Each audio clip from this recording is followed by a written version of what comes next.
This video is how to wind a bobbin on a Singer Creative Touch 1036.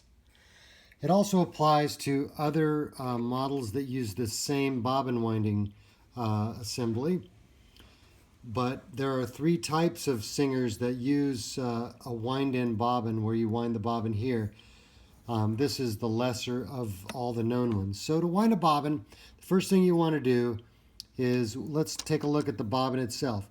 This little thing, this lever, is in the left position to get your bobbin out. When you close the door, it will automatically go into the sewing position, and for winding a bobbin will be position number 3. So if we look at the bobbin, it has, it's very distinct, has 2 black rings on the top.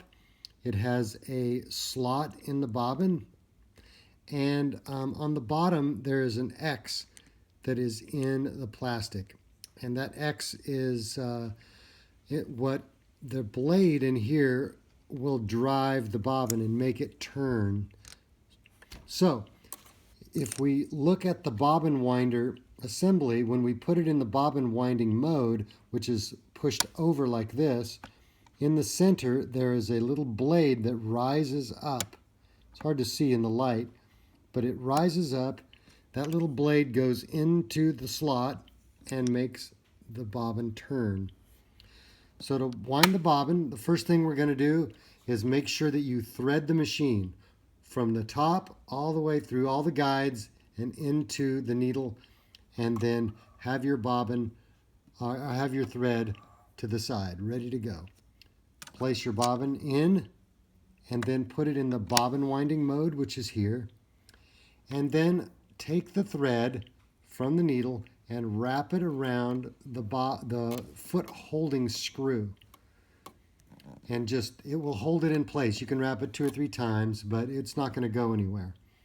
Now you have to recognize that this is old technology that was never really very foolproof, so you may have to try this a couple of times to get it to work. So I'm going to move this so we can see it a little bit better.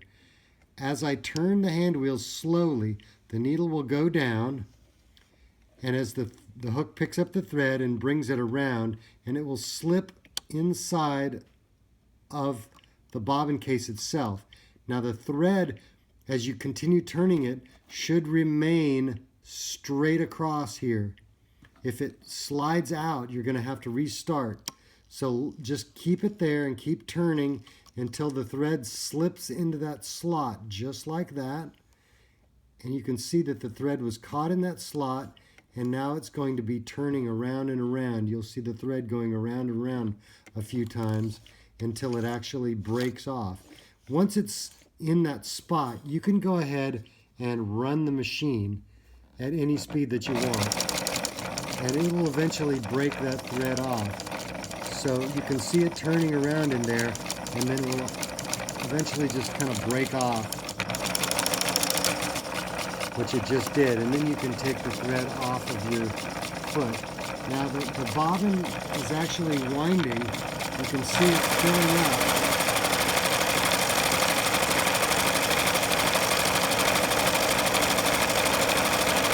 And you can fill it as full as you want to get. And when you're finished, just make sure you raise the presser foot up, and then you can just close the door and it will push that into place it's got to be. But bear in mind that the thread that goes from the top around the bobbin is still one piece. So take and push the loop of thread out of there, and now you're ready to sew.